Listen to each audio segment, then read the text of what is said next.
What's going on, everybody? So today we're talking about reforging stats and the strategy that I already mentioned in a previous video I put out, but we're going to dive into it after I've already done it and show the effects.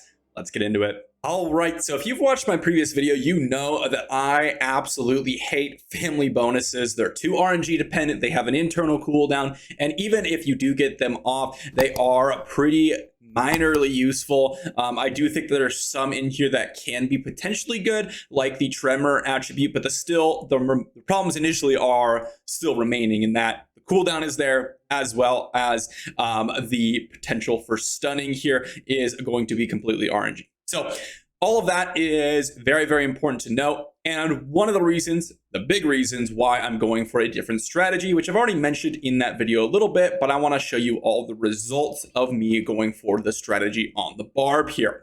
Now, what I've gone ahead and done is rolled for three, in my opinion, the most important stats for the barb here. Now, some of these stats are low rolls to high rolls. You can get obviously a range of stats. I didn't roll for the maximum rolls because I don't have enough Reforge stones. You can see here, I started out about like 250, 300, down to 48. So I decided to go ahead and save it for potentially later on changing my class or something like that. But what I've gone ahead and done is rolled for duration of beneficial effects, attack speed, critical hit damage, or skill damage. If I got skill damage, I wouldn't keep rolling for critical hit damage. If I got critical hit damage, I would not keep rolling for skill damage. Both of those are worth it for me, especially since on the Barbarian, I'm going ahead and using Wrath of Berserker with critical hit chance increase, meaning critical hit damage is actually really good outside of even using a Crusader, but just on my class alone. Beneficial effects and attack speed are super, super good. And now this is a strategy here, and you can see I've literally done it on every single piece. This is a strategy here that I think a lot of people should go with. Not necessarily this specific amount of stats, but for example, something like for the Demon Hunter, going for primary attack damage and attack speed, and then following that up with perhaps critical hit damage or skill damage or something like that is actually super, super good. If you're running a Satyr, running this exact layout, I think is going to be excellent. Attack speed will help you speed up your animations and give you some more damage out there. If you're running a wizard, you might want to go with skill damage plus attack speed, and then maybe beneficial effect duration if you want to go ahead and run like Lightning Nova or Ice Armor or something like that. And then for your necros out there, beneficial effect duration is still super, super good. If you're running, let's say, a monk, maybe you want to go for skill damage plus attack speed.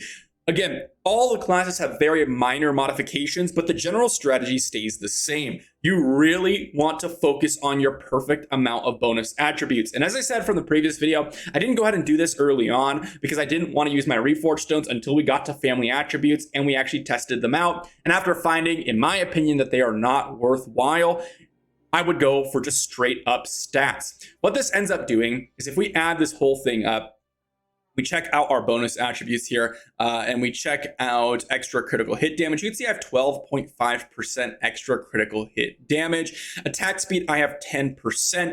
And again, if you see here, I happen to have, if we just look at the magic stats here, you got 2% attack speed there. I don't have any other beneficial effect duration on the magic stats, so it's purely coming from those bonus attributes here.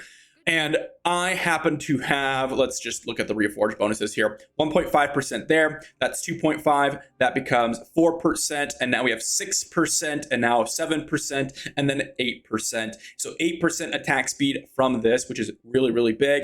I also have 2% plus 1.5, that puts at 3.5, 6.5, and then following that up with 8%, and then that is 9.5%, and then 11.5% in total beneficial effect duration. Now, this is super, super impactful for several of my skills on the barb here. And I just want to show you what kind of impact this makes here by testing it out live.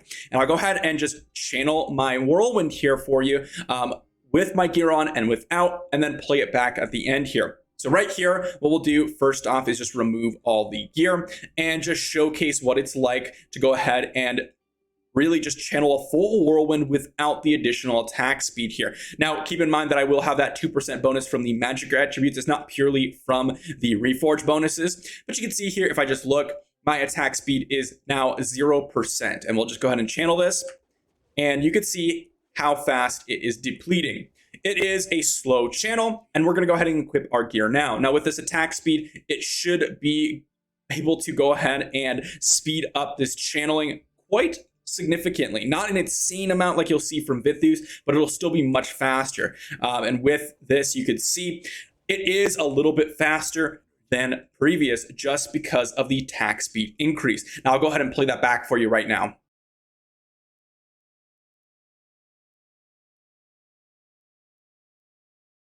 So that is the first thing, is that it's going to speed up my channels and my skill speed, like my Furious Charge in PvP. This is going to be sped up.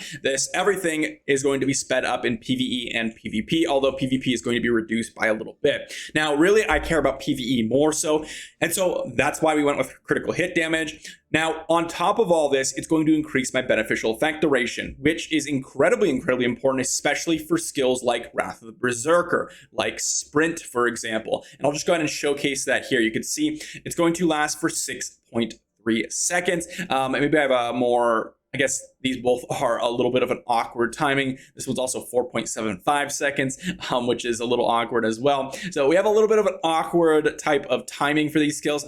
Regardless, the extra 12% should extend this to about 7 seconds. So I'll go ahead and cast this now with the gear on, and then I'll unequip my gear and then cast it once again, and you should be able to see a significant decrease in allotted time for the buff here. So we'll go ahead and activate that, and you can see here it kind of started out about 7 seconds. And it's just dropping, and then we'll go ahead and unequip our gear here on the barb and just showcase what that kind of looks like without any increased beneficial effect duration. I also happen to have Bottled Hope, so we won't activate Bottled Hope when we have the Bottled Hope removed, but that's not going to extend any sort of beneficial effect duration. Let's go ahead and activate it here, and you can see as soon as I clicked on that, it's much shorter. It's about, 0.6 seconds shorter than previous, and I'll go ahead and play that back for you here now.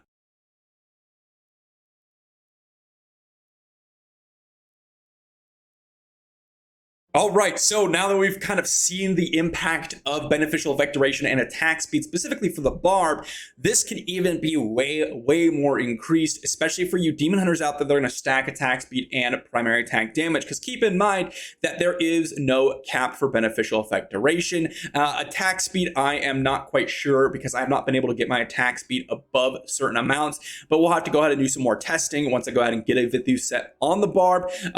Now, really cool is going ahead and stacking the beneficial effect duration that you're getting from your bonuses on your gear with sets as well. So what ends up happening here is you're going to have Vithus and you're going to have the extra beneficial effect duration on your gear, and you're going to reach what I call a critical mass of beneficial effect duration, where your buffs are starting to get very close to just being equivalent to the cooldown here.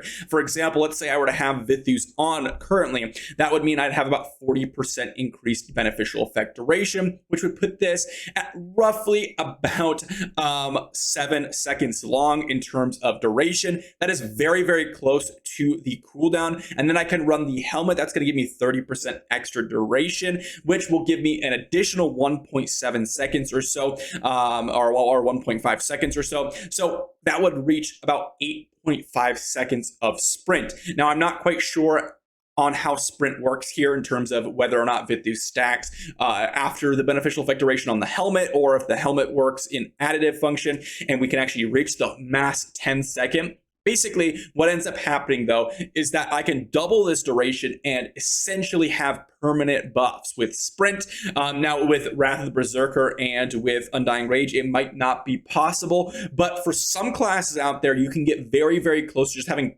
permanent buffs, which is really good, especially since all this beneficial effect duration stacking will give you the ability to just run super powerful builds because you have that permanent buff on. Now, what's also really cool about this is that your Vithus is going to increase your attack speed, but then you're also going to have that increased attack speed from your gear if you're happening to run that. And so if you happen to run a 4-piece Vithus, let's say for the Demon Hunter, well, now you have that increased beneficial effect duration, which you can run even more so in the Vengeance on your gear, so you can even have a higher amount of vengeance uptime, and then you can also have that increased attack speed from your gear, which boosts your Shaw Boss 2-piece set, because now your primary attacks speeds are faster, which gives you more primary attacks, which boosts your damage even more so, because your Shaw Boss is going to boost your primary attack damage. It all really works well, especially for some classes out there. I have not played a bunch of Monk, and I have not played a bunch of Demon Hunter outside of earlier on. And so what ends up happening though is there's a lot of different combinations of effects that you can get on your gear that synergize with the sets that you wish to have and your builds that you wish to have to give you an absolutely absurd amount of increased viability and damage. So that's the strategy I wanted to go with, and that's the strategy I wanted to share with you all and just show the impact on my barb.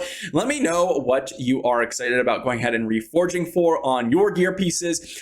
It is a lot of reforging to do. It took me about 150 to get all the stats I wanted, and I would say I was actually decently lucky, so it might take you a little while. Keep a note that the magic attributes are also incredibly important and something that you should really be looking at as well, simply for the fact that now we're reaching Health 5. We don't really need a lot of combat rating, again, because Health 5 is capped out once you get about 200 more than the combat rating necessary. So super important to look for those magic attributes, especially if you want to go ahead and get some more viability in clearing content. So there you go. Hopefully you enjoyed. I know I'm excited about getting higher buff duration and extra attack speed. It makes everything feel much smoother on my barb, and that's super exciting for me.